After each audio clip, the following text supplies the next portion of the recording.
Isang magandang mapagpalang hapon po sa ating lahat po. Sir, okay na po yung kalan nyo. Maybe tomorrow, may di-deliver natin to. So, kung makikita nyo po, intact po lahat ng mga screw po. So, napalitan po natin yung mga nabaling screw. Napalitan po natin, napamasin shop natin yan po. So, ayan po.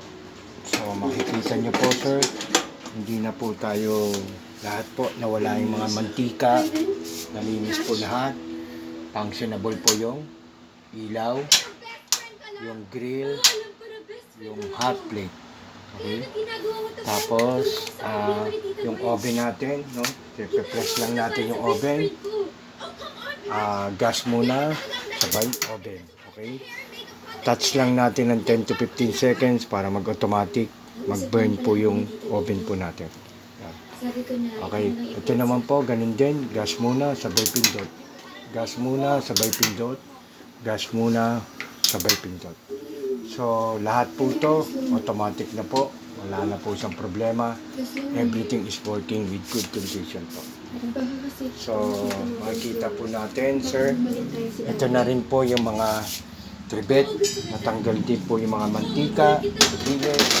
So, malinis na malinis ang mantika. So, ayan siya. So, actually, wala pang oven door. So, lilinisin ko pa lang po yung oven door, no? So, malapit na po mag-deliver po to tomorrow po. Pasensya na po kung medyo natatagalan ng konti because marami po tayong ginagawa po. Maraming salamat and God bless you, sir.